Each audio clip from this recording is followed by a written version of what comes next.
Chapter 16. A Luna Moth. Bringing in the protein formula the next afternoon with Yu-Yan, Amy was feeling grateful that she had been asked to be a nurse. She had now given 2 positive morning reports to the professor, and he had happily passed on the news. The young nurse didn't know about Twitter and Instagram, but they were lighting up with reposts across the social media chain, with thousands of likes and loves piling up. So many people across the world were hoping the burn victims would pull through.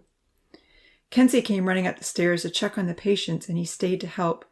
Ponzi and Zahir had been sleeping on and off all morning, and now they needed their pain medication and antibiotics. While Kenzie measured the doses into cups and the girls gave them out, Amy began humming a tune. "It's the lady in white," Ponzi teased, who had taken to calling her this ever since the night of the fever. Bringing Uncle Louis his special formula, Amy noticed he was lying on his side reading one of his new books, the biggest book, which he'd propped up against the window seat. "Are you going to read it to us?" she asked him curiously. "At some point," he said quietly, aware that Yu-Yan was still in the room and the professor had limited the investigation to a specific 5. Amy continued to hum her catchy melody. All the patients now readily accepted their portions, and no longer did they have to force anyone to drink. Kenzie placed wet cloths on all the bandages so they would be easier to remove. He brought in some clean wipes for the girls to use and picked up the bottles of medicine to take back out to the hallway. Sitting down to unwrap the moistened gauze on Zahir's lower leg, Amy added some words to her tune. "A little medicine here, a little formula there. We'll put on some ointment and wrap you with care." Zahir laughed and then winced as the gauze came away from a sensitive spot. "I'm sorry," Amy apologized. Ponzi vocally expressed his pain as Yu-Yan was a little too hasty with one bandage. "You'll wrap us with care," he called out. "What about the unwrapping? That's what hurts the most."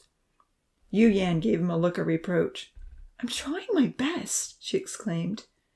"Be glad it's not me," Kenzie called out cheerily as he brought in the ointment and clean gauze for each of the nurses. The night before, he had tried to help remove the dressings, and Ponzi had overreacted numerous times. "Yeah, you are definitely the worst," Ponzi teased. "But it was your first try, I'll give you that." Laughing, Amy picked up a sterile saline wipe and began to dab the long weeping wound on her patient's lower leg. Continuing with her song, she added, "You go out of here feeling all brand new, 'cause here is where we love to look after you." Zahir looked over at Ponzi with a wry smile. "Is this the White Lady's song?" he asked. No, Ponzi replied, shaking his head. "There was some line about hoping you would always stay alive." "One day you'll sing that song again, right?" Zahir encouraged. "It's too bad that you only dreamed about being fried for dinner," Amy bantered, applying the ointment. "It was your friend who dreamt about the lady in white." Zahir looked perplexed. Amy felt that was just as well, since Zahir was still George's claim. She took off the bandages on his arm. Underneath, yellow pus oozed out around the newly formed scab. It smelled bad. Her face wrinkled instantly. Raising his head from the pillow, Zahir looked at the sore with a look of disgust. "I feel so sorry for you," he remarked dismally, as Amy wiped the pus away. "This is such a gross job. You must wish that you could go back to working in the kitchen. I wouldn't want to be assigned to this messy, smelly work." "Don't feel sorry for me," she protested earnestly. "I wouldn't trade jobs with anyone." Raising his head, Zahir frowned. "Really? Why not?"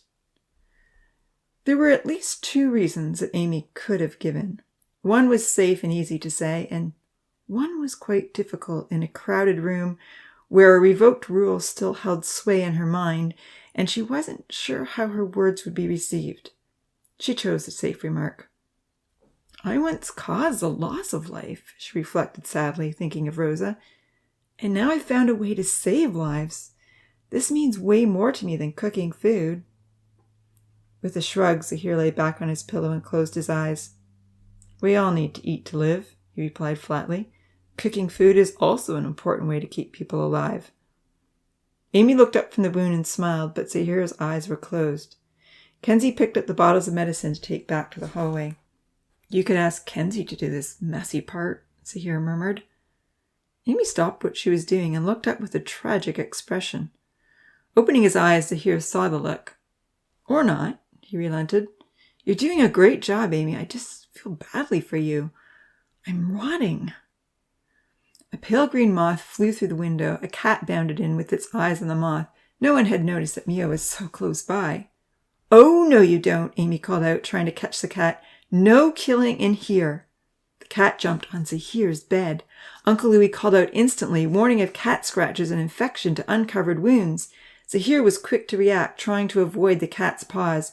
Kenzie sat the medicine bottle down and dashed in, scooping Mia up in his arms before she could walk on any of Zahir's open sores. With haste, he took the animal outside and ran down the hill for another shower. As the patients relaxed, Amy cleaned everywhere the cat had touched. The moth found a resting place high on the wall. A Luna Moth, Uncle Louis exulted, happy that it was resting near him. And this one is the right size. I loved my ride on the Luna Moth, Amy recalled dreamily, coming back over to rub ointment on Zahir's wounds. The ring around his neck was almost healed. It was now a thin, strangely pinkish line. That night is one of my favorite memories. For a few minutes, everyone recalled the day, nearly 2 months ago, when the moths and butterflies had grown to a gigantic size. Amy had been the first to get the ride of her life. The twinkle lights that now hung in the crisis room window had attracted the moth at night. That was one incredible ride, Zahir murmured. Skimming over the water was exhilarating, like nothing I've ever done before or since. We were all so worried you were going to end up in the lake, Amy recalled. Zahir chuckled and then winced as Amy tried to gently remove the dead tissue from the oozing sore on his face. The long wound on his face was always the most sensitive. It was a little worrisome, he reflected, but that only added to the thrill. I wish I'd gotten on, Uncle Louis said. It did look fun. Me too, Ponzi added. Only I knew nothing about it. I didn't even see it happen. Chuckling, Uncle Louis said, You were likely deep in the North Forest. You can't see much when you're hiding away in dark dens. Yeah, Ponzi nodded ruefully. There are lots of things I wish I could change. Lots that I will change. Speaking more seriously, Uncle Louis asked, How does a moth begin life? Do you remember the book we read? As a baby moth? Ponzi suggested as Amy picked up the bottle of ointment nearby. Uncle Louis shook his head and gave them all a detailed description of the early developmental process. Trying hard not to flinch when Amy applied the ointment to his face, Zahir clarified, So caterpillars don't have wings? No, Uncle Louis replied. They don't look anything like a butterfly or a moth. Caterpillars are often quite ugly, but they change into these beautiful creatures through a process called metamorphosis. Remember this, it doesn't matter what we've done in our past. We can all be transformed into something better. Suddenly, the Luna Moth flitted over and came to rest on Ponzi's arm. Amy stopped attending to her patient and stared in amazement. The moth fluttered its wings gently, but it didn't move. It was so close. Ponzi stayed as still as he could, restraining himself from hollering even when Yuyan removed the wet gauze from his arm.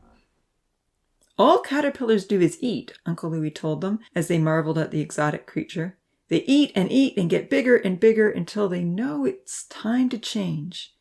Then they wrap themselves up in sticky thread cases called cocoons, and their bodies completely break down into a liquid substance.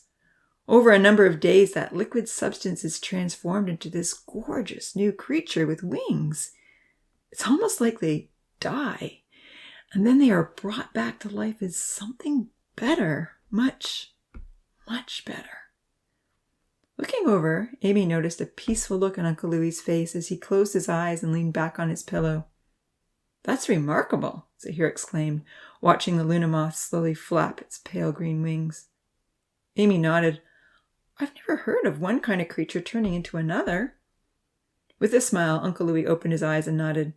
When butterflies and moths are released into paradise, they have already gone through the caterpillar and metamorphosis stage. You don't see the ugly stage, you only see the beauty. The lovely pale green Luna Moth flapped its wings harder and rose into the air, flew back out the window. Wow, That was incredible, Ponzi marveled. I'm so glad it chose to land on me. For a moment, all the tinies watched the moth fly away until it was out of sight. Having finished caring for Zahir, Amy picked up her supplies and walked over to help Yu Yan. Uncle Louis, Zahir said with a little hesitation, did the professor find a way to make dead people come back to life? Glancing over curiously, Uncle Louis replied, No, he is not. But he brought you back to life, Ponzi pointed out. Then as Amy began to unwind the bandage on his leg, he suddenly wailed, Ouch! Ouch! That's stuck! Ow! That hurts! Be gentle! Amy looked over at Uncle Louis with a smile. She applied another wet cloth to the gauze and waited for the area to moisten. The professor didn't bring me back to life, Uncle Louis smiled. But Kenzie says you were dead, Zahir remarked slowly. Sitting down in the middle chair, Amy helped Yu Yan clean Ponzi's oozing sores. Trying her best to avoid causing pain to their very sensitive patient, Amy listened carefully. Uncle Louis glanced briefly over at Amy, and then he asked the dark-haired young man, Do you remember our first aid class, Zahir? With a short laugh, Zahir looked at Ponzi with amusement. The one where this guy helped you demonstrate? Ponzi smiled. Hey, I was so helpful that day. Nodding, Uncle Louis agreed. Yes, Ponzi, you were. It was one of your better days. What? Ponzi retorted, but then he laughed. I taught all of you CPR that day, Uncle Louis recalled. Amy listened and learned well. When I had a heart attack during the fire, Amy did what she needed to do, and she saved my life. With a quick gasp, Amy looked over. Was I breathing when you found me, Amy? Slowly, she shook her head. Did I have a pulse? She shook her head again. So, Uncle Louis deduced, I was technically dead. But Amy pumped my heart and breathed air into my lungs, and according to the doctor, I was already breathing again before I was put on the train. With a twinge of regret, Uncle Louis said, I never thanked you, Amy. I came back in here and there was so much happening that I've forgotten to tell you how grateful I am that you wanted to learn CPR. You learned well, and you came quickly to my rescue. Thank you, Amy. A pink flush spread over the young nurse's face. From the bed beside her chair, Zahir reached over and patted her back. Saving lives seems to be your thing, he said kindly. Thank you, Amy said, smiling with embarrassment. Needing a moment to herself, she gazed up at the clock. Oh, she said, it will soon be time for the protein formula. I'll just get it for everyone. Don't worry, Ponzi, I'll be right back. Hopping up, Amy rushed into the hallway where most of the bottles were kept. With one hand on the wall, she held onto her moon necklace while she tried to regain her composure. Hearing that she had saved Uncle Louis's life was overwhelming. Amy needed to come to terms with it all. She did recall that Uncle Louis had been breathing again before he was put on the stretcher, even though his eyes had stayed closed and he had remained unconscious. I can hardly believe that such a simple technique can save a life, she thought breathlessly. I'm so thankful that I helped Uncle Louis before anyone else. Then recalling George's insistent demand to care for Zahir, she admitted reluctantly, Perhaps I owe that one to her. In the room, she heard Zahir speak up. Thanks for saving my life, Uncle Louis. I would have been burned a lot worse if you hadn't rolled me over and put out the fire. Lima helped a great deal too, Uncle Louis recalled. I'm so thankful he acted quickly to drench you both with water. Amy heard Ponzi speak up. Well, since you're all talking about saving lives, he began hesitantly, but very sincerely. Zahir, thank you for saving mine. You're most welcome, Zahir replied. Coming back to the doorway, Amy looked in with a smile. Zahir's shining moon necklace still hung forlornly on his bedpost. I know most of the guys would have just let me go, Ponzi admitted, as Yu Yan finished unwrapping his wounds. I probably didn't deserve to be rescued, but thanks. Thanks for caring. Zahir reached over and gently punched Ponzi on his shoulder. I'm sure you would have done the same for me, he replied. Yeah, Ponzi nodded. Yeah, but he had nothing else to say. Tears welled up in Amy's eyes, and she had to stay in the hallway for a few moments longer, trying to wipe them away. When she finally returned to the room, she could hear Uncle Louis encouraging Ponzi to move his elbow and keep his scars flexible. It's It's so important to know how to care for people, she realized. And there are many ways to save a life.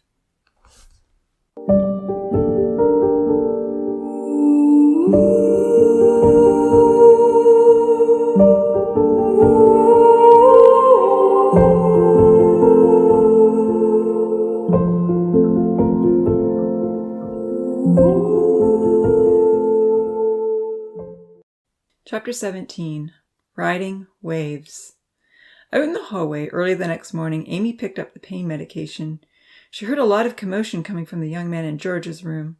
When she peered in from the doorway, Lima and Damien were having an arm wrestle on one of the beds.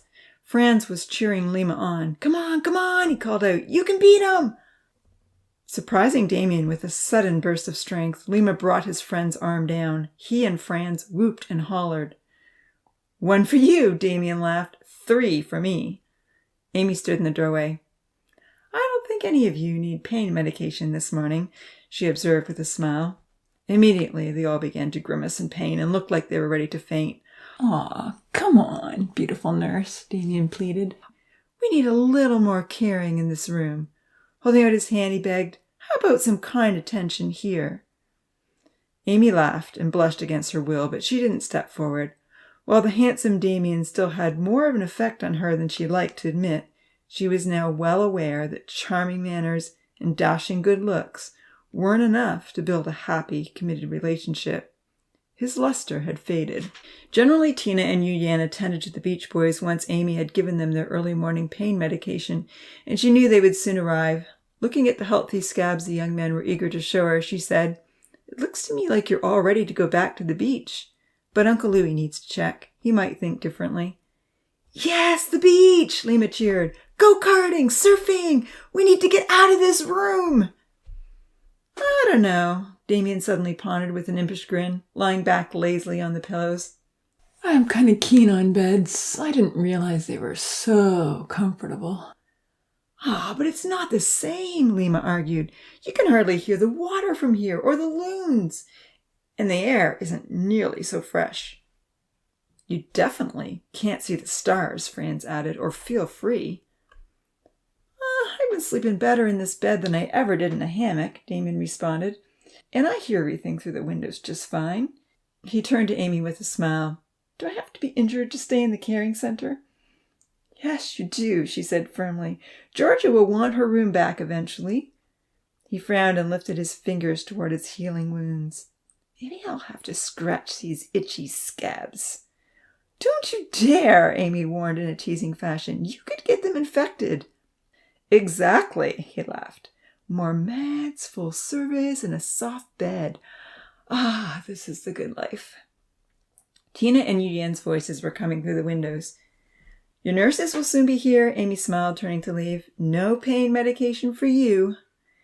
Then we definitely need some hand-holding, Damien teased. All the Beach Boys laughed. Amy was relieved to exit their room. As she walked down the hall, she overheard Zahir talking with Uncle Louie. She could hear distress in his voice. I don't think it's like that. Well, I don't have any experience with this, Uncle Louie was saying quietly, as she drew close to the doorway. And you can't really have a private conversation in this crowded room, but once you're out of here, you should talk, openly, honestly. Zahir groaned. The last time was brutal. Words aren't as meaningful as actions. I don't know, Uncle Louie, he responded dismally.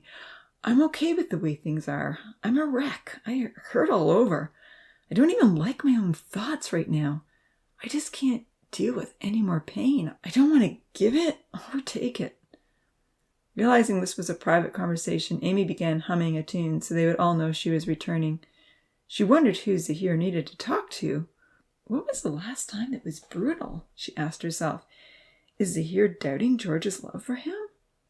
Comments the beautiful blonde had made right after the fire were rather brutal, but they weren't the last. Perhaps he was more hurt when she said she wouldn't come in because of the smell. Defensively, she thought, poor Zahir. Walking into her old room with a bottle of pain medication and a spoon, Amy was surprised to see that Zahir was holding the large gray-striped cat. Still bandaged, his wounds weren't in danger of infection. Ponzi looked up at her wide-eyed. Mia is in here again? She complained in a teasing way. How long has she been here? All night, I guess, Zahir replied gravely, his eyes listless as he patted the cat. She was sleeping on me when I woke up. Amy didn't admit to her own cat encounter. Cats are killers, she remarked derisively, measuring out a spoonful of the pain medication.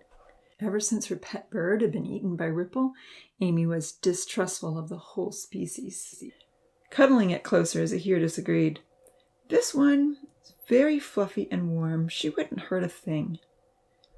She's huge, Amy argued merrily, giving Zahir his dosage. I'm sure she could take down a dog. Her patients laughed. Zahir's eyes brightened a little, and Amy smiled.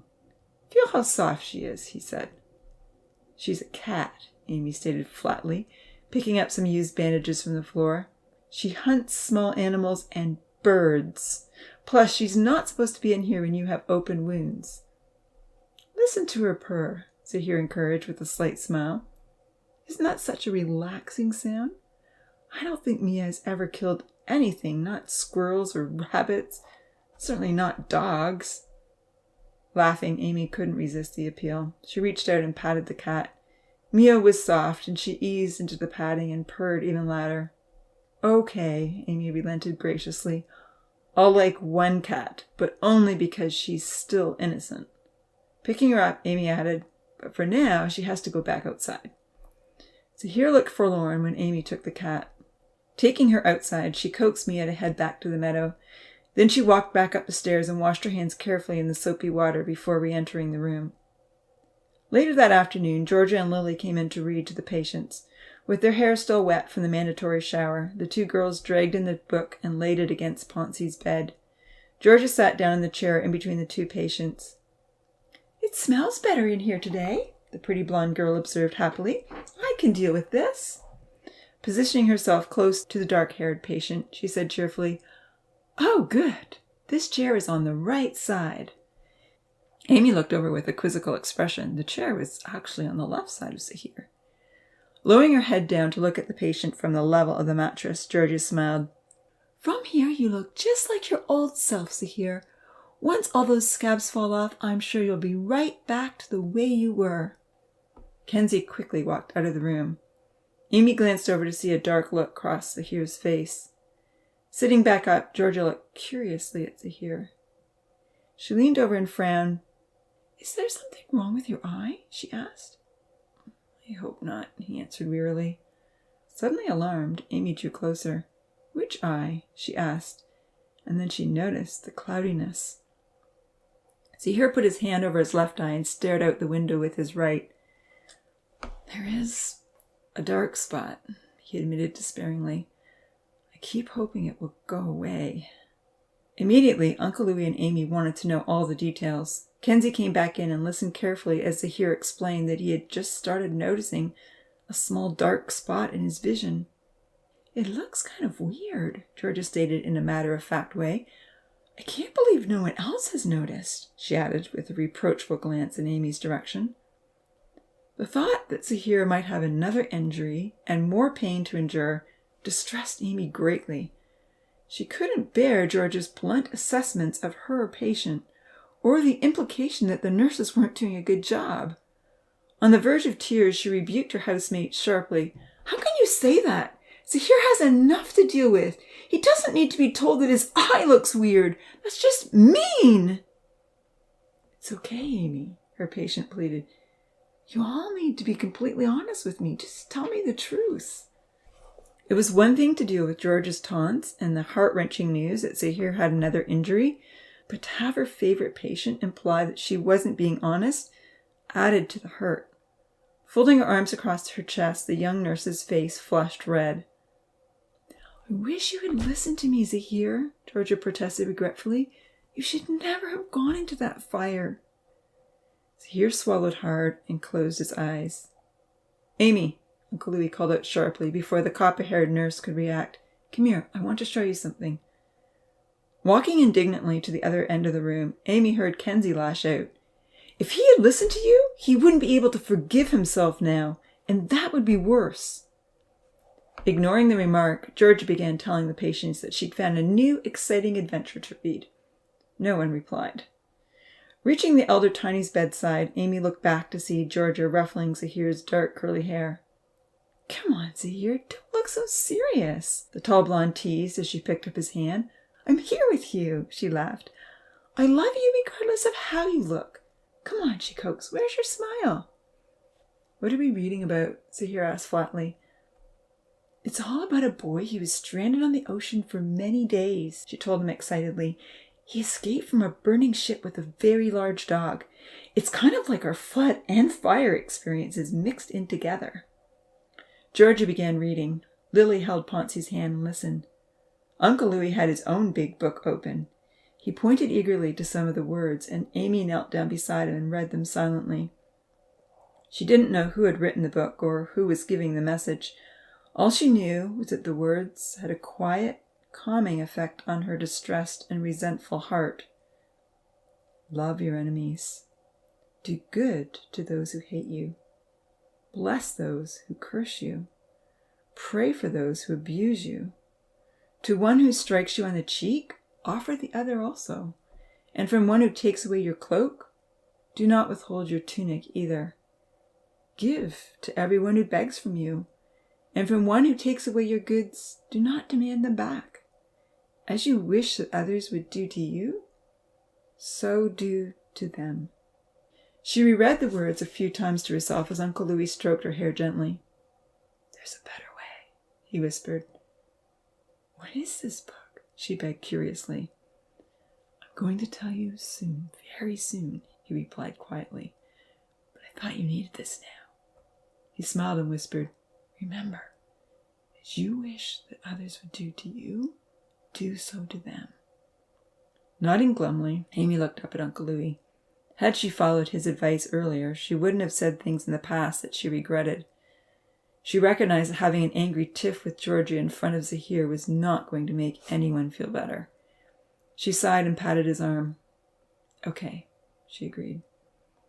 Amy could not have explained the calming effect of the words she had just read. Had the French psychologist observed the interchange from the other side of the dome, she might have pointed out to Jacques Lemans that this was a step toward the state of well-being. Don't just listen to yourself. Talk to yourself. Instead of allowing her to be tossed to and fro with turbulent emotions and distorted views, Uncle Louis had encouraged her to master powerful feelings with guiding principles. Seeing that Kenzie had started cleaning the floors, Amy got up to organize the supplies. As the others listened to Georgia's story, she looked out at the tumultuous lake and thought to herself, maybe my feelings are like those waves. Some are good and fun to ride, and some are just destructive to everyone. She recalled how the surfers had called Odin a rolling tumbler, a wave that looked good but tossed them hard, head first, and left them feeling regret and despair. As she took out the empty bottles of medicine and placed them by the stairs, she reflected unhappily, and they called me a whoosh, and well, sometimes they do fizzle out way too soon. In the hallway, she tucked all the used bandages into the pots to be taken out to the train. Picking up the jar of washing water, she took it outside to dump it on the grass. Fahid had brought in a clean supply that morning. Marching back up the stairs, she thought, there are waves that aren't worth catching, like today, jealousy, resentment. I'm glad Uncle Louis stopped me before I said things that would have made everyone upset. Maybe those are rolling tumblers. Coming back into the caring center, the young nurse looked out the big windows to see a smooth, glassy wave holding its peak all the way in. The Beach Boys would like that one, she thought.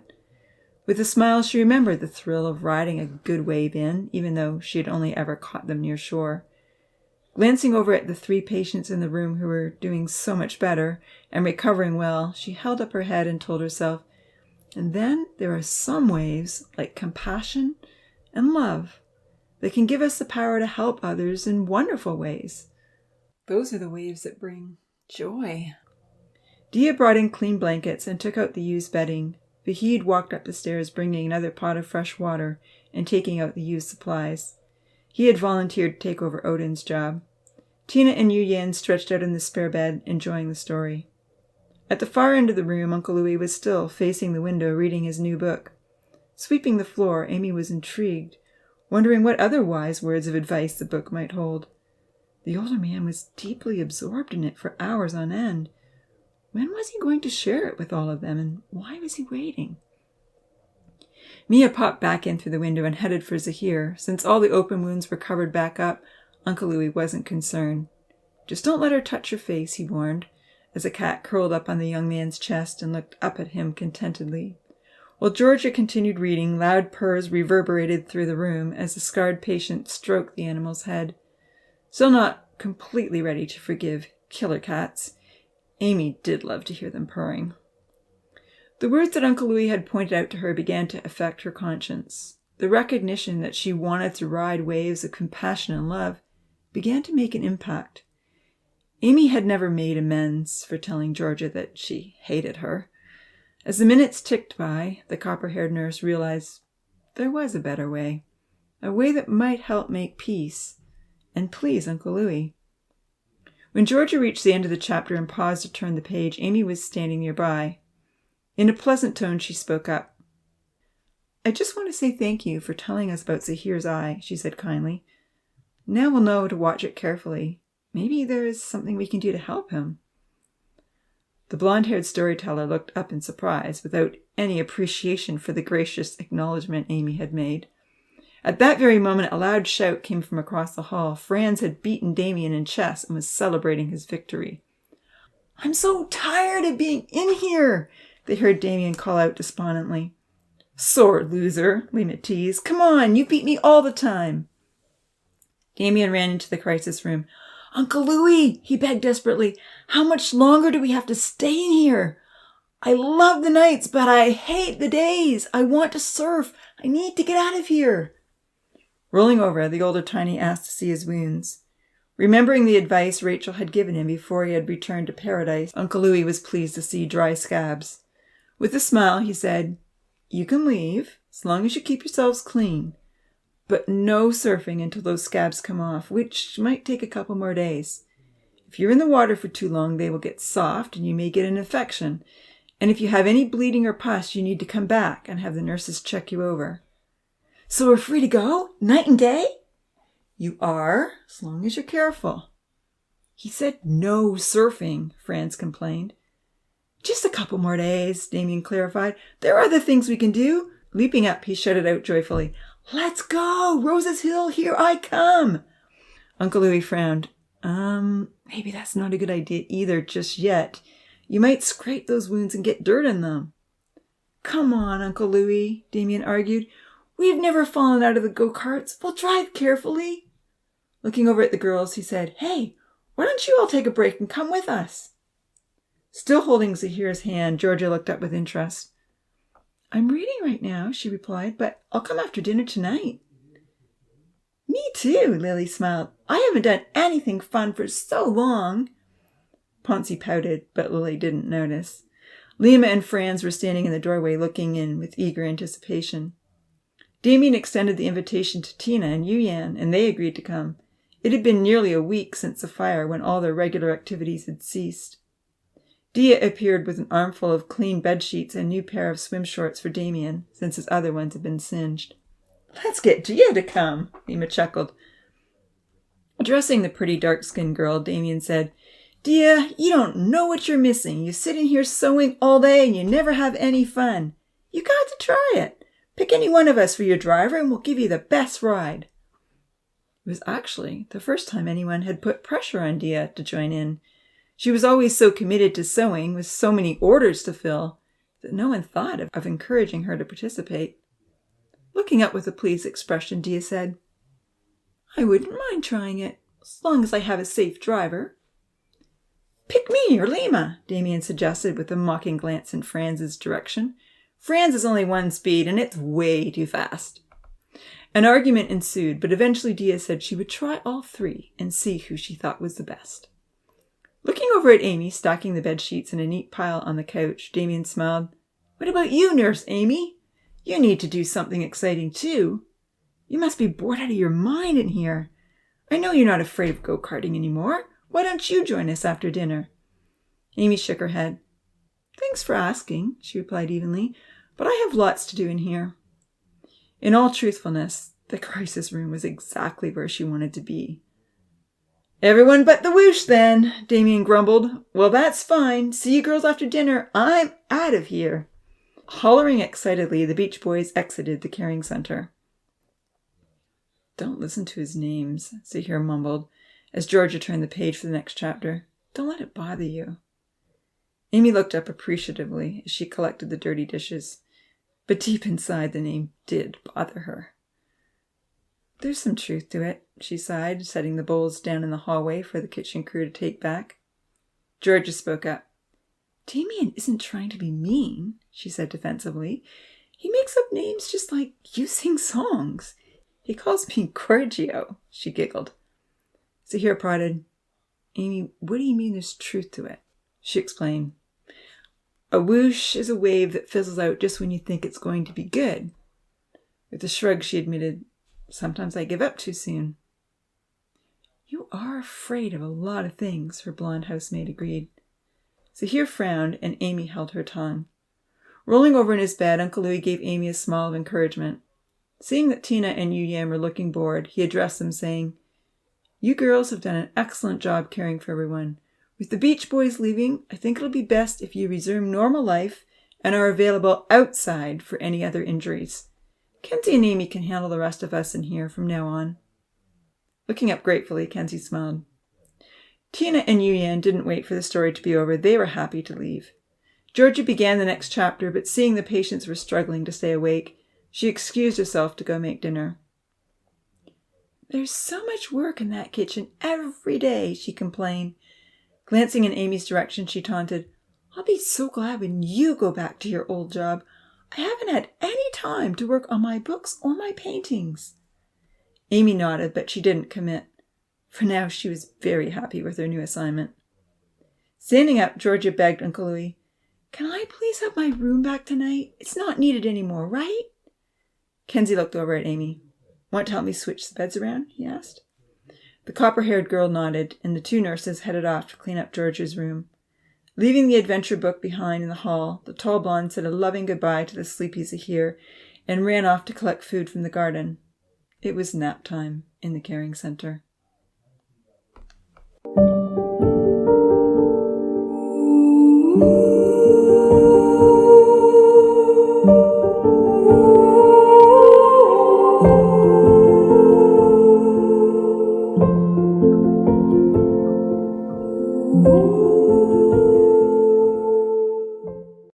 Chapter 18. Treats. 2 hours later, the 3 extra beds that were no longer needed had been stored neatly in a spare room downstairs. The sheets were washed and hung to dry, and George's bed was back in its former position. The caring center now consisted of 1 room, 2 nurses, 3 patients, and the occasional cat. Peeking into the room and seeing that nap time was over, Amy sat down on the couch. Mia was purring on Zahir's chest, Ponzi was exercising his elbows, and Uncle Louis was once again on his side facing the window. It looked like he was asleep until his arm moved to turn pages in the big book. Lately, it was his favorite position.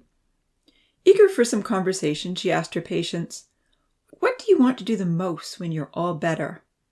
Fishing, Zahir replied instantly. I miss early morning fishing. Ponzi laughed. Lily says we're getting married. Sounds like a great plan to me. Plans are good, Zahir agreed as he stroked Mia's soft fur with his good arm. We need some sort of purpose for life. Otherwise, every day just comes and goes, and before we know it, our lives will be over. Uncle Louis looked up with interest. What kind of a plan do you have in mind, Zahir? I don't know, he sighed. It just seems like there should be something more. I don't really know what's missing. Looking over with empathy, Amy saw the dark brooding look in his dull blue eyes. Something was bothering him. She didn't know what it was or how to ask. I might have a purpose for you, Uncle Louis told him. Really? Zahir looked up with interest. I'm going to tell you about it tonight after dinner, he promised. Ponzi had been thinking about his own plans, and he piped up dreamily, I'd like to make the North Forest a place that everyone can enjoy. That's a grand vision, Uncle Louis encouraged. What do you have in mind? I think I'll call it the fun forest, he replied happily. I'd like to have rope swings and bridges in between the trees. I want the girls to enjoy it as much as the guys. What do you think, Amy? He asked. Would you come if we built swings and had bridges to walk on? That sounds like fun, she agreed.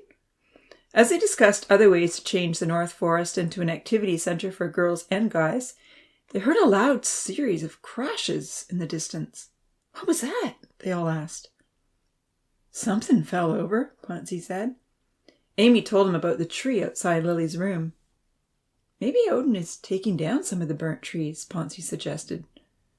Satisfied with his suggestion, Uncle Louis was giving some tips on how to support the tree bridges when Santa and Lima came up the stairs with dinner. Look what we're having today, Santa exclaimed, giggling merrily. There was a plate of fried fish in her hands. Zahir's face lit up. I caught it myself, Lima boasted, carrying the other plates, and Georgia fried it. She's getting really good in that kitchen. Thank you, Zahir said with delight, as Santa handed him a plateful. I've been dreaming of fried fish. And there are more treats, Santa laughed, as they divvied out the fish to everyone. Georgia decided to put strawberries in the salad, and it's good. You're going to love it. Yes, Lima cheered, bringing in the bowls of salad, and Lily mixed some oil and honey together and sprinkled it all over, and it is tasty. Clapping his hands together and making his limbs move in ways that he and Santa had perfected, Lima danced around the room. This fish is amazing, Zahir exclaimed, savoring the tasty morsels. He glanced over at Lima. You have no idea how much I appreciate this. Or maybe I do, the tall black tiny laughed. I'm not so sure about strawberries, Ponzi grimaced, looking at his bowlful. But if Lily was in on this, then I guess I'd better like it too, he chuckled. After 2 painful arm movements, he groaned, it hurts so much to feed myself. Amy came over to help Ponzi eat, even as Uncle Louis reminded him about the importance of moving his arms often while his wounds healed. I'll do one, you do one, Amy suggested, bringing a forkful of salad to his mouth. With a groan, Ponzi munched on the salad and took the fork to slowly pick up the next mouthful.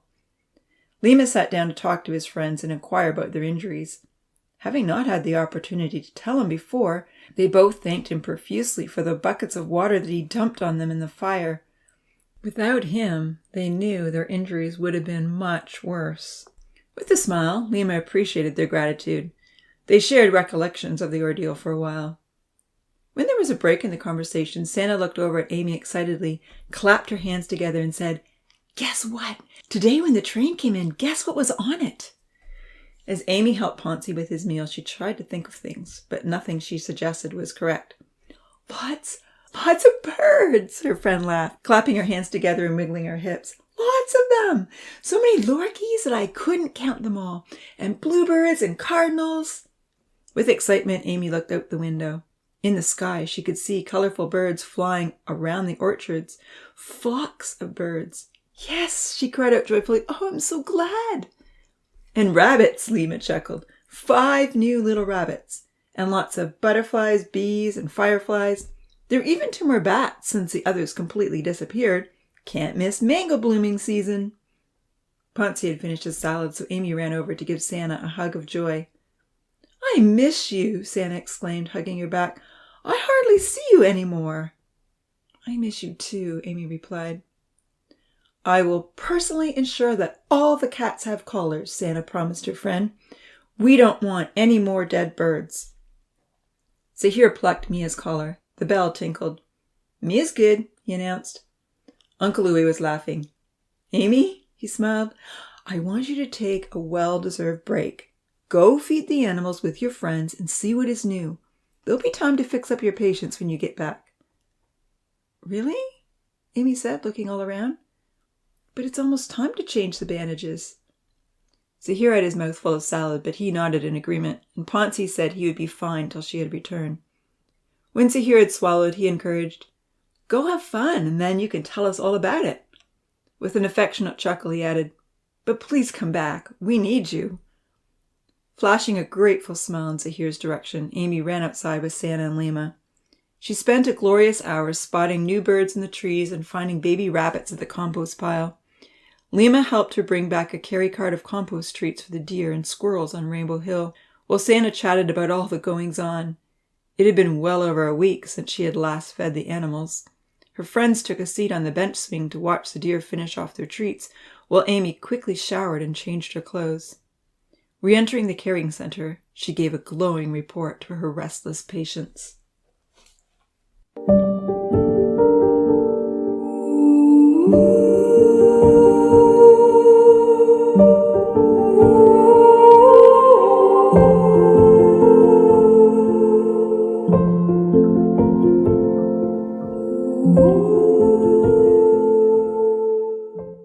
Chapter 19. The New Books. After only a few rounds of go-karting that evening, Kenzie returned early to see how the patients were faring. Still a little wet from his shower, water droplets glistened in his brown curly hair. With at least 2 to 3 showers a day, the nurses had never been so clean. Looking around, Uncle Louis was pleased to see that the 4 tinies in the room were the exact group the professor had suggested could take part in the investigation. He was confident that all the other tinies were enjoying evening activities and wouldn't be back until dark. They had at least 2 precious hours. "Take a seat, Kenzie," he encouraged. "I have something to share with the 4 of you." Kenzie looked over at Amy, who was sitting on the couch. She patted the seat next to her. "There's room," she smiled. When everyone was settled and looking at him expectantly, Uncle Louis began, "I have 2 new books that I am allowed to only read with the 4 of you. We have a mission to sort out truth from error, so that we can then share truth with the others here in paradise.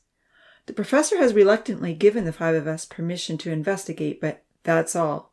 For now, we will keep this a secret and read only when we are alone together. Is everyone okay with that?" "This is a good time to do it," Kenzie nodded enthusiastically. "Evenings are a fun time for the others, at least until it gets dark. No one else will be here but us." "And the days are lengthening," Uncle Louis replied, looking up at the new clock on the wall. "It's been light until 8:30 lately." Looking over at Kenzie and Amy, Uncle Louis asked, "You both don't mind staying here in the evenings and missing out on all the fun?" Kenzie and Amy shared glances and nodded eagerly. A secret mission was exciting to at least 4 in the room. Amy was already intrigued by the new book. Ponzi sighed. "Is this like school?" "Don't worry," Uncle Louis assured him. "It is like school, but I won't be upset if you fall asleep." "Good," Ponzi sighed, "because I'm way too tired for school." "What is it about?" Amy begged, eager to begin. Having the attention of the others, Uncle Louis asked, "Have you ever thought about where life came from?" "The mastermind of paradise," Amy answered, frowning just a little. "The professor made us, didn't he?" Kenzie asked. Uncle Louis looked at them steadily. "This is our mission," he said. "We need to find out who or what made us. The answer to this question greatly impacts our sense of purpose, our morality, and our hope for life after death." "Is there life after death?" Zahir inquired earnestly. Uncle Louis saw the angst in the questioner's blue eyes. He quickly pondered that of the 5 tinies in the crisis room, only 1 was without a near-death experience. Rather than reply directly, he said, "I have 2 books. One tells us that we are alive by chance. All the plants, animals, and people that we see here in paradise were randomly generated with no purpose or design. It all just happened without a plan or a planner." "But that doesn't make sense," Zahir interrupted. "Obviously, the professor designed us very well." Pausing for a moment, the older tiny answered slowly, "The book that I'm telling you about was written by the professor. You see, the professor didn't make us. He only made our lives possible by taking life from his world and miniaturizing it. He believes that everything in his world happened through wonderful coincidence, even though he knows how much research and thought he put into building paradise."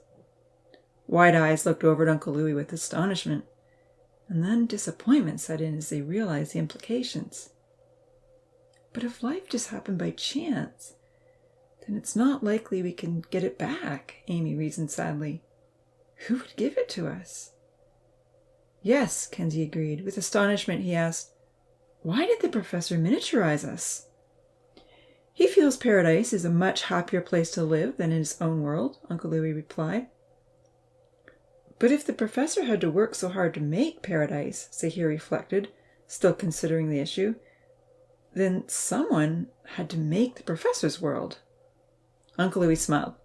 So the other book I have was written by a being called God, who claims he made the professor's world, the landforms, the universe, and all life, the people, the animals, the birds, the plants, everything. He also promises that he can bring us back to life if we die. God? Zahir questioned, his good eye lighting up. Well, that sounds more hopeful. Why have we never heard of God before? That's a question we will need to answer, Uncle Louis acknowledged. But first we need to read both books and sort out which one holds the truth. The professor is okay with this? Amy clarified nervously. Somewhat, Uncle Louis nodded. He has agreed to this, reluctantly. That's why he wants us to keep this discussion private until we've made a decision about which one is true. They all nodded, but Ponzi was already drifting off to sleep. All right, Uncle Louis said, which book should we start with? Everyone voted for the one that involved a purposeful designer and a hope for life after death. Uncle Louis asked Amy to read the first chapter. In the beginning, she read, God created the heaven and the earth. What is the earth? She asked. Uncle Louis had explored many of the chapters in Genesis and the Gospel accounts before the fire. From what he'd seen on the internet, he was able to explain that the earth was the big world, an enormous round ball with large bodies of water and vast expanses of land. He told them that the whole sphere floated in dark space.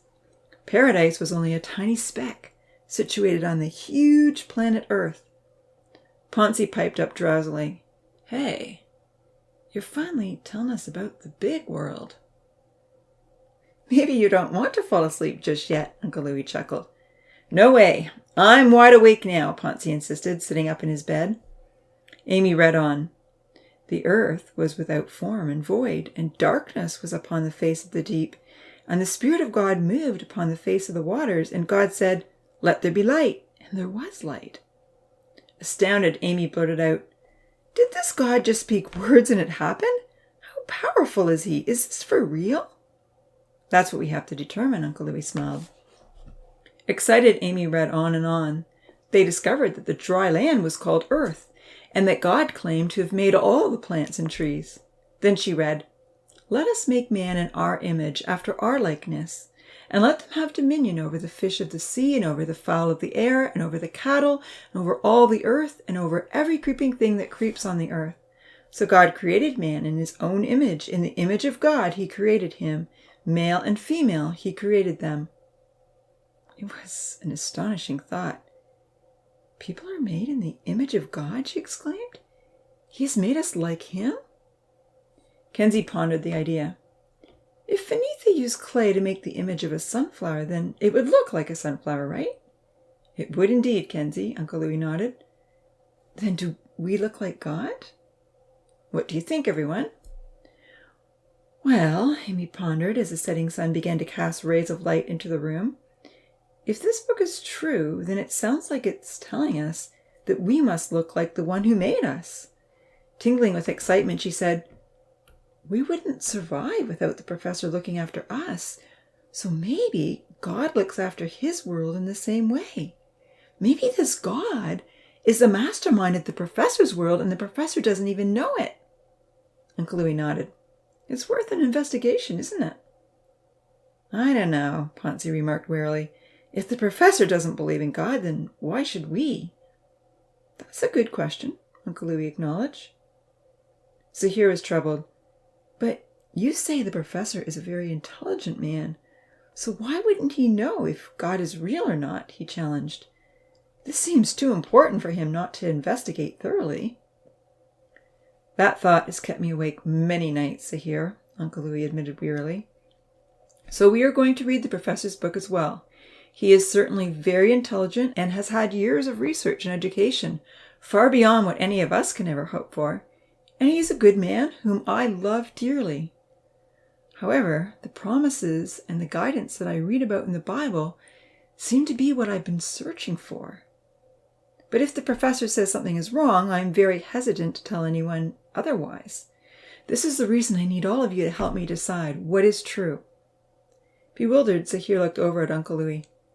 "Have you not had anyone to talk to about this?" he asked compassionately. "No," Uncle Louis sighed heavily. "This has been a distressing and yet exhilarating discovery. I'm so thankful to be able to share it with the four of you." They read on to learn that God had made the first man from the ground and breathed into his nostrils the breath of life. Molded dust had been energized by God's Spirit, creating a living soul. "So it's God's breath of life that makes things come alive," Zahir considered. With a smile he asked, "Did he do CPR on us?" Uncle Louis chuckled. "There are some similarities," he considered. Amy, who was sitting beside the Bible, spoke up. "There are some notes written beside that verse," she said. "The first one says Job 34, verse 14 and 15. Uncle Louis pointed out the tags on the edge of the pages that marked each separate book by name. While Amy looked for the passage, the older man explained that the Bible was a collection of many books, penned by many writers, who all claimed to be recording the words of God. Finding the passage in Job, the copper-haired nurse read, "If he should set his heart to it, and gather to himself his spirit and his breath, all flesh would perish together, and man would return to dust." "So, this spirit can be given and taken away," Kenzie observed. He looked over at Uncle Louis. "And you say that God can give it back again?" "There are 4 more references in the margin," Amy piped up. Following the second penciled-in passage, she turned to Psalms 146 and read, "Put not your trust in princes, in a son of man, in whom there is no salvation. When his breath departs, he returns to the earth. On that very day his plans perish." Reading the comment scribbled in beside the verse, she added, "It says here that plans actually means thoughts." Zahir pondered. "That's like the reverse of Genesis chapter 2. We lose our breath, we go back to dust, and our thoughts end. Are there any more notes?" Amy followed the passages in order. The last one stirred excitement. John chapter 6 said, "And this is the will of him who sent me, that I should lose nothing of all that he has given me, but raise it up on the last day. For this is the will of my Father, that everyone who looks on the Son and believes in him should have eternal life, and I will raise him up on the last day." "That's more like it," Zahir said excitedly, sitting up in bed. "We will be raised up on the last day, somehow. What is eternal life? When is the last day? Who is making this promise?" Uncle Louis answered 2 of his questions.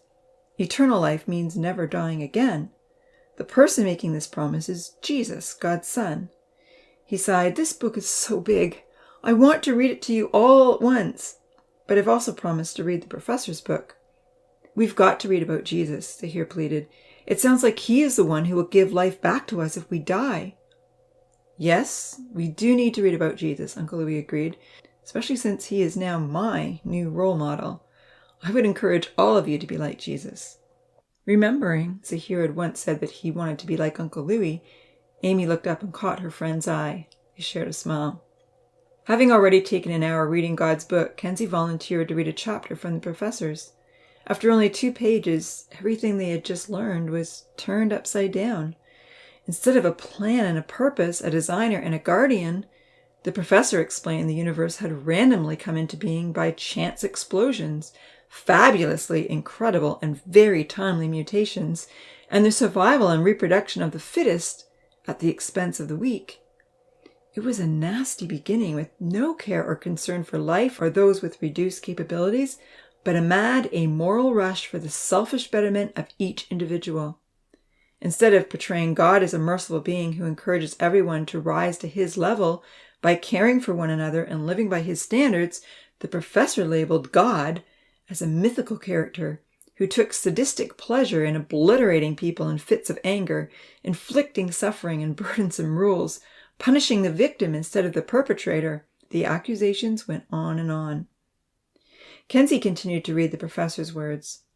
"The universe we see and study has the exact features we should expect if it evolved without any purpose or design, but rather came together through remarkable random occurrences that led to the increasing complexity of life." "No purpose?" Zahir repeated despondently, lying back down.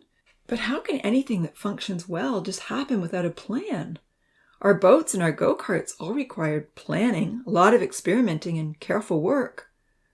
I agree, Uncle Louis piped up. And our miniature world required years of planning, research, and design on the professor's part. It didn't just come together on its own. I remember the daily reports he gave me. It was an intense effort. As Kenzie continued to read, he came to a section where the professor referred to various fables about the beginning of life, saying, "In reference to the book that has beguiled many in the past, it would be an exaggeration to state that the Bible is evil. Instead, it is a bizarre compilation, as you would expect from a ragtag group of authors composed of many violent and immoral tales. Some are idealistic and perhaps comforting, like a good fairy tale, while other accounts are so unbelievable that it is a wonder anyone has been foolish enough to think they could occur. For instance, whenever has one man's voice parted the depths of the sea in the middle of the night so that millions of people could walk across dry ground to the other side? Anyone with a high school education can appreciate that such a scenario is well beyond the forces of nature, as are many other similar accounts of miraculous occurrences recorded in the Bible. It is obvious that these stories have been fabricated in order to elevate God to the realm of the supernatural, which has misled so many naive followers to believe he was worthy of worship and submission. However, to be fair, centuries of revisions, translations, and attempted improvements have no doubt caused these stories to evolve fantastically beyond the original accounts. We have no idea if what we read today is even close to the original manuscripts." "Oh," Zahir said, sounding deflated. "So what we just read in Genesis may not be the actual words of God, even if he's real? The Bible has been changed over and over?" "Those are the questions we need to answer," Uncle Louis replied. "Is this accusation against the Bible based on true facts, or is it perhaps an exaggeration?" "I'll write it down," Amy offered, running to get her nurse's journal and a pencil. When they finished the professor's first chapter and had written a few more questions, Amy remarked, "This is not a happy book. I don't feel excited to read it. I feel disappointed and sad." "Me too," Zahir agreed. "Kind of depressing," added Ponzi, who had managed to stay awake. "I promised I would give you the opportunity to hear both sides," Uncle Louis smiled. "There must be some reason the professor has such a negative view of God and the purposelessness of life. We need to hear him out." "Maybe he explains it later on in the book," Kenzie piped up. "This is only the first chapter." Outside, the sky was darkening and a beautiful sunset was glowing across the lake. They could hear several tinies swimming in the water. Laughter rang out across the hills. Around the window in the crisis room, the solar lights came on automatically, illuminating everyone with a soft glow. "I suppose the others will be coming home soon," Uncle Louis considered. "Maybe we should stop there for the night." "Please, can you just read about Jesus until they start coming in?" Zahir begged. "Why don't we take a quick break?" Kenzie suggested. "I'll get the three of you ready for the night, and then we can read for as long as it's possible." "Sounds great," Ponzi agreed wearily. "I'm so tired. I just want to sleep." Kenzie's idea was adopted. Amy left the room to watch the sunset outside, while Kenzie helped the patients walk around, stretch their sores, and get ready for the night. Hoping to sit on the swinging bench, she was surprised to see that Santa and Lima were already there. "You're not go-karting tonight?" she asked. "No," Santa replied sheepishly. "We were just enjoying the view." For a moment, Amy wondered if they had overheard their book-reading discussion.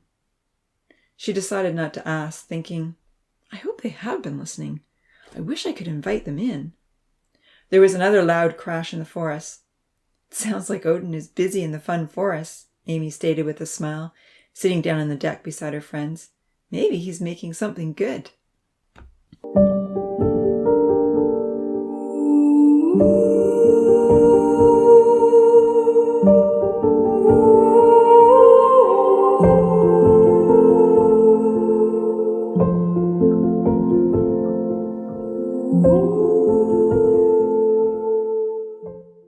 Chapter 20.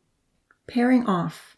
Pointing to the list on the student information system that same evening, Evan was eager to show the professor his final marks. He had an average of 91%. "Ooh la la," the professor smiled, clapping Evan on the back. "You're that much closer to your master's degree." Yes, I am, Evan agreed, as they both walked over to the dome. Perhaps only one more semester to go. And then you can do research for the Greenville University, right? Professor pleaded. I need you here as long as this project continues. I'm fully committed, Evan assured him, as they stood side by side in front of the large terrarium. They glanced intently at one another. The professor couldn't imagine running Paradise without Evan's assistance, and Evan knew he could never leave the Tinies until the project had come to an end. They were both staying. Have you made any progress with the fish eggs? The professor inquired, walking slowly around the lake toward Rainbow Hill. No, I've given up, Evan said quietly. But then he knew he had to explain. You see, Jax, he said hesitantly, I'm not interested in this type of genetic manipulation anymore. We both realize our Paradise project isn't ethically sound because it is a social experiment based on personal motives. Even though we hoped it might benefit the human race at the start. That's why we had to keep it hidden and why we now face serious consequences for our actions. Over the past few months, I've become convinced that what we've done was morally wrong in God's eyes. I feel guilty for my involvement, even though I didn't fully realize at the start that it was wrong to tamper with God's creation. I've apologized to God and asked for his forgiveness. What are you saying? The professor remarked in dismay, even as he felt a twinge of conscience himself. Evan, how far will this go? You're getting mixed up with very delusional ideas. I'm letting the evidence lead me. Evidence, the professor retorted.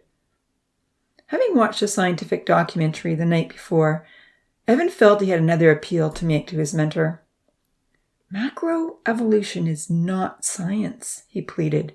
It is a theory of history. Creation is also a theory of history.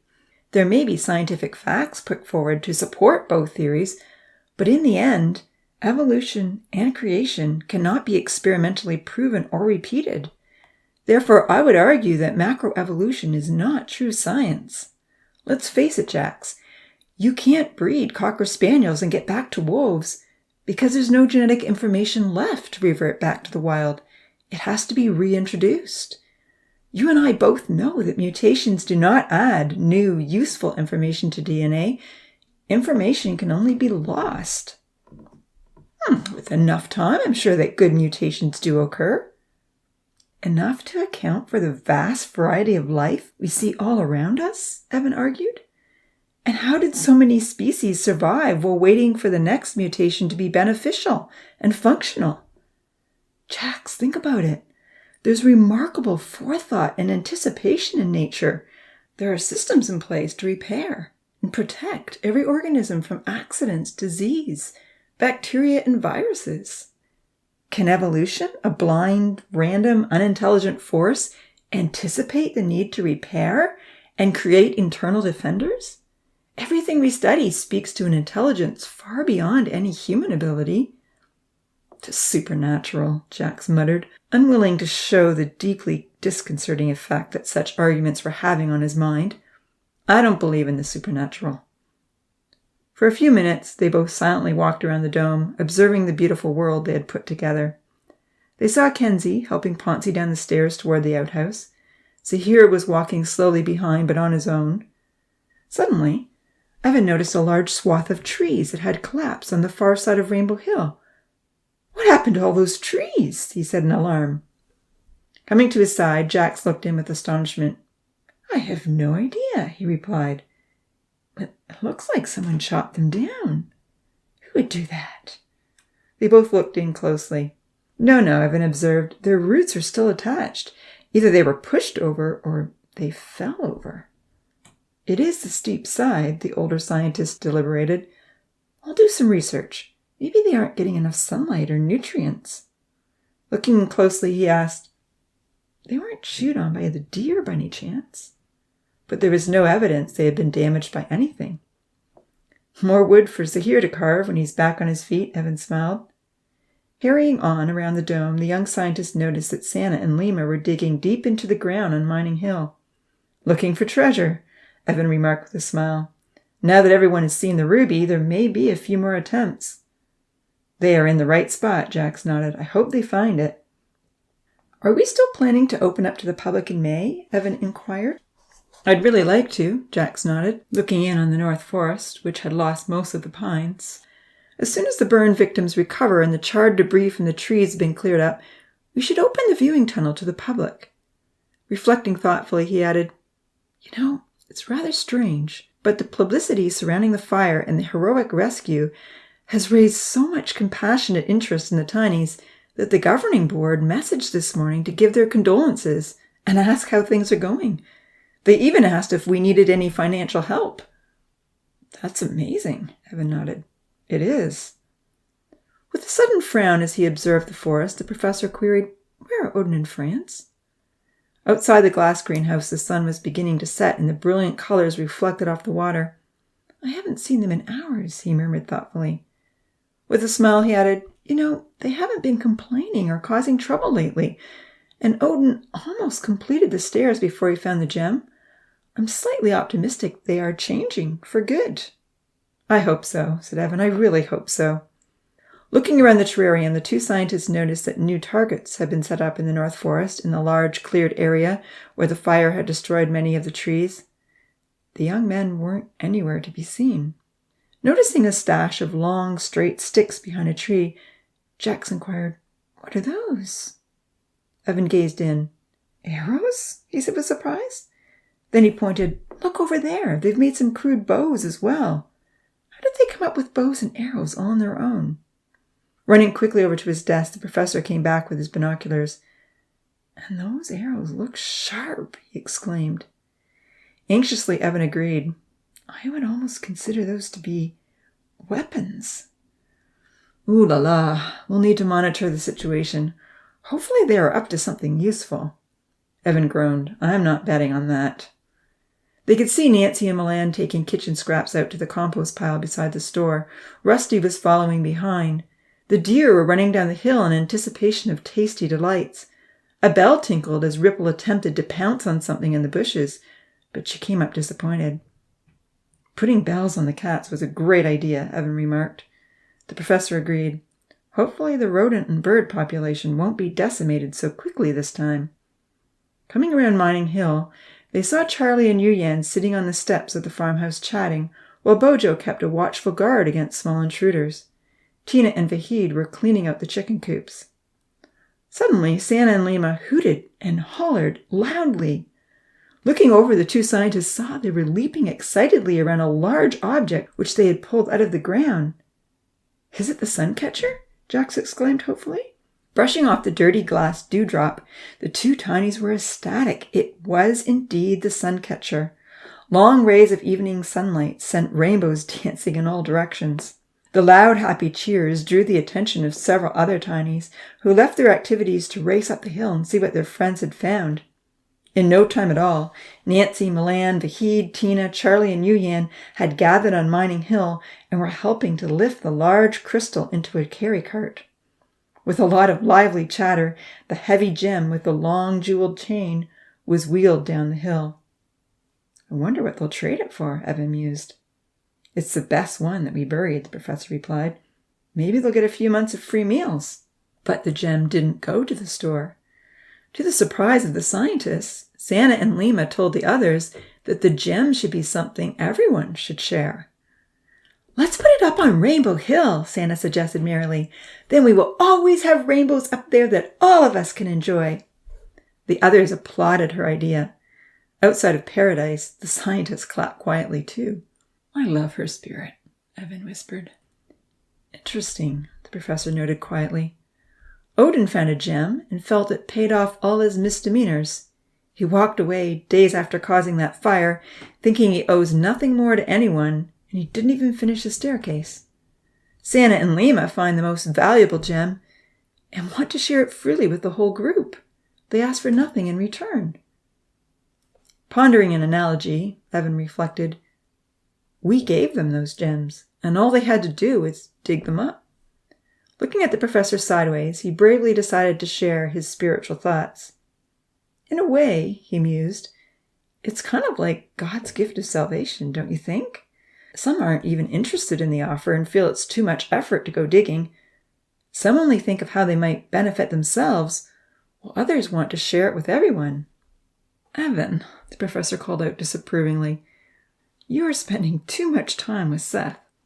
Nevertheless, he considered the idea as they observed the large group of tinies march the prized gem across the meadow. Just slightly to the left, Emma, the golden retriever, was lying in the sand, watching her master. In the setting sun, Vinitha and Damien were carrying a surfboard over to Stack and Zahir's creative wooden holder, which now held about 10 sleek boards. I don't see the need to make any promises, they heard Damien say to Vinitha. What difference does it make? We'll stay together as long as we both want to stay together. But it would be so fun to get married, Vinitha was protesting. And then you could come live in my house with me. Why do we need to get married just to stay in the same house? Damien laughed. Because that's what everyone else is doing, she replied. Who says we have to be like everyone else? He argued. If you want me to stay with you, I'll come stay with you. I'm not so keen on hammocks anymore. But is it right? She questioned. There's no rule about it on the board, he shrugged. I'd say we can do whatever we want. I'd like to make promises first, she insisted. Really? The surfer retorted disdainfully. What difference does it make? Vinitha struggled to give an answer. She didn't seem sure of herself, but she was emotionally distraught. On the other side of the glass, the professor observed, it seems like most of the tinies are pairing off in one way or another. Evan wasn't pleased that the professor thought it was okay for the tinies to pair off in serious romantic relationships without making a commitment to each other. I think you should encourage them all to get married before they start sharing houses, he remarked. On what basis? The professor frowned. It's certainly not the norm in our world anymore. On the basis of caring about each other's feelings, Evan protested. You want a world with minimal suffering and no hurting. The tinies need to understand that a full romantic relationship requires loyalty through the good and bad times, and a real commitment to each other. If romantic relationships are treated lightly or selfishly, the worst kind of hurt can result. I think the no-hurting rule is good enough, the professor replied. I don't want to make any other rules. Evan said no more, well aware that he was only the assistant, but he strongly hoped that lovely, shy Vinitha was not going to be badly hurt. In the last few days, he'd noticed the attractive, charming surfer was thoroughly enjoying his sessions with Georgia and Dia, while Vinitha worked alone in her pottery. Somehow Damien always managed to make his lessons full of frolicking fun and lots of laughter. It was a good strategy for keeping his students engaged, but Evan hoped that one guy wasn't going to captivate more than his fair share of the ladies. They were already short one girl. Walking around a Rainbow Hill, the tall student assistant saw that the shining gem in the carry cart was now at the top of the clearing. He heard the tinies deliberate over where they should hang the treasure. Get your phone out, Evan, the professor urged quietly. We should record this. A large eucalyptus overhung the edge of the clearing, and Lima volunteered to climb the tree and wrap the chain around its branches. However, the others felt Lima was too heavy and volunteered Charlie in his place. Amy came running over to watch the proceedings. Nervously, the young farmer climbed the tree and skirted along the extended branch. The chain was long, and those on the ground attempted to throw it up and snag the hook on the branches. Finally, it caught. Bit by bit, with Charlie's guiding hands above, they managed to pull the gem up on the chain until it hung high in the tree. Reflecting in the setting sun, the swinging crystal distributed beautiful colors on everyone's faces and clothing. Amy was delighted. Santa and Lima were enthralled by the bright reds and purples. Clapping their hands and dancing in and out of the reflections, they soon had the whole group singing a happy chant. On the other side of the dome, Evan stopped recording and lowered his phone. He chuckled softly. We need to record some more of their shows, he said. Santa and Lima win the prize for the most upbeat music. We could play their music in the rainforest biome, the professor suggested. It would be perfect. Evan agreed. Treasure discovered in paradise, Evan mused. How's that for a video headline? Great idea, Jax replied eagerly. Let's put that up on our website. We need a good news story. Walking over to the computer, the two scientists could hear the laughter and shouts as the tinies ran around in the rainbow lights. They shared a happy smile.